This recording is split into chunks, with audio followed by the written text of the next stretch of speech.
बिस्मिल्लाहिर्रहमानिर्रहीम। अस्सलाम दोस्तों, मैं हूं कमरान। आज की इस वीडियो के अंदर मैं आपको डेल आईडी रैक 9 को कैसे वैन के ज़रिए एक्सेस किया जाता है वो तरीका सिखाऊंगा।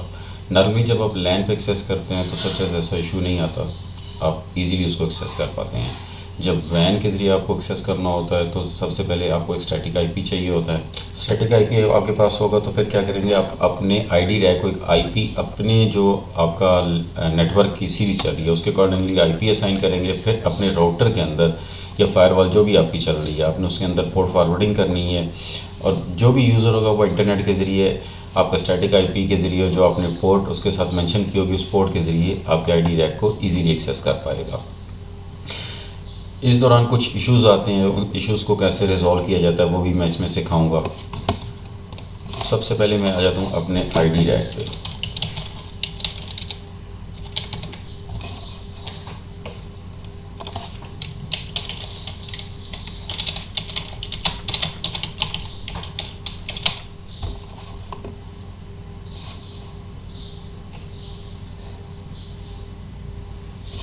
यहाँ से हम आ जाते हैं आईडी रैक सेटिंग पे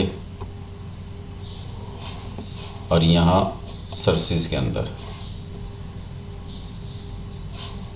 वेब सर्वर सेटिंग में दिखा देता हूँ।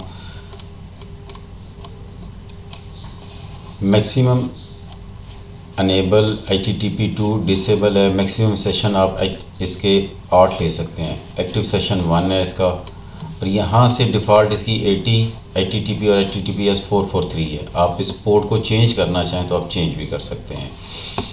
इसी तरह SSH बाय डिफ़ॉल्ट इसका अनेबल है। मैक्सिमम सेशन आप इसके 4 ले सकते हैं। पोर्ट इसकी डिफ़ॉल्ट 22 है। आप अगर चेंज करना चाहें तो यहाँ से आप इसको चेंज भी कर सकते हैं। अब मैं आता हूँ अपनी फायरवॉल के ऊपर।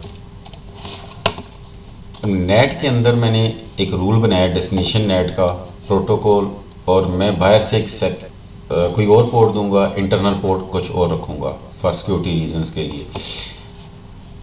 और इन इंटरफेस मेरा जो वैन का है वो मैंने यहाँ उसको वैन लिस्ट ऐड कर दी है। आपका अगर सिंगल है तो आप डेस्टिनेशन एड्रेस में अपना यहाँ आप स्टैटिक आईपी मेंशन कर सकते हैं, या इन इंटरफेस में जिस पे आपका स्टैटिक आईपी चल रहा है आप वो ईथर आप यहाँ से सिलेक्ट कर लेंगे और एक्शन पे आ जाएंगे। डेस्टिनेशन नेट जो भी आपका आईपी होगा वो आईपी यहाँ मेंशन करेंगे और 443 आप मेंशन करके कमेंट्स अगर देना चाहें तो आप दे के इसको ओके कर लेंगे। अब वैन के ज़रिए इसको एक्सेस करते हैं अपने आईडी रैक को।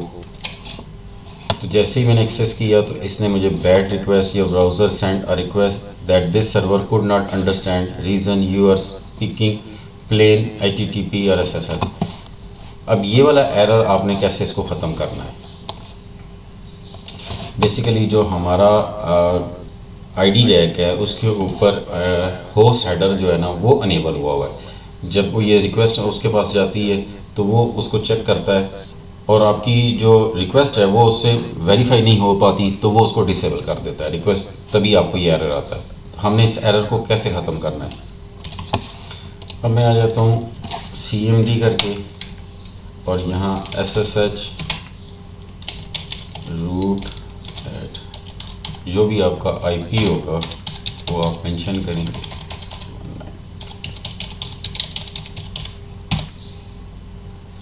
फर्स्ट टाइम जब आप एक्सेस करेंगे तो ये आपसे सर्टिफिकेट का मैसेज अपीयर होगा तो आपने उसको यस करना होगा। लाइक मैं आपको पिक्चर दिखा देता हूँ, ऐसे आपके पास मैसेज अपीयर होगा, आपने यस करना है तो फिर आपसे पासवर्ड रिक्वायर्ड करेगा। अब यहाँ आपने पासवर्ड मेंशन करना है।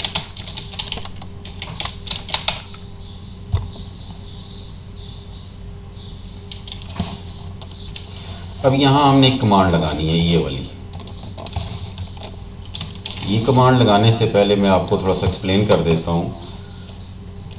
Del iDRAC 9 to disable the web browser host header check security feature इसका है। अब RACADM Dell remote access controller administration utility set क्या है, चेंज द कॉन्फ़िगरेशन वैल्यू, और web server host head check control validation of HTTP host header 0 जब हम लगाएंगे तो ये डिसेबल चेक कर देगा, उसको दोबारा चेक नहीं करेगा हमारी रिक्वेस्ट को। और जब दोबारा हमने इसको अगर अनेबल करना है तो 0 की जगह हम 1 लगा देंगे तो वो अनेबल हो जाएगा। Simple. Disable host header validation, enable host header validation recommended. अब हम यहाँ कमांड लगाते हैं,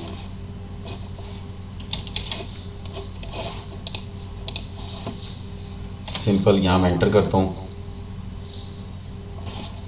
की I D rack embedded web server 1 object value modify successfully, और यहाँ से मैं इसको एग्जिट कर देता हूँ।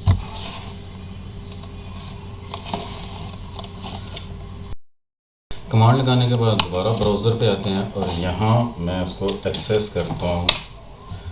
स्टिल एरर दे रहा है। अब ये एरर किस लिए दे रहा है कि यहाँ मैं HTTPS के साथ इसको एक्सेस करूँगा तो तभी ये ओपन होगा।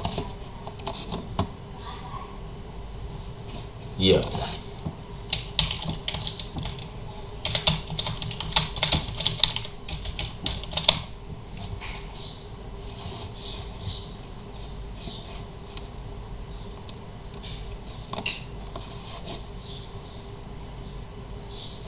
होप आपको समझ आ गई होगी कि कैसे आप अपने ID रैक 9 को वैन के थ्रू एक्सेस कर सकते हैं। इस वीडियो में इतना ही, मिलते अपनी नेक्स्ट वीडियो में, तब तक के लिए अल्लाह हाफिज़।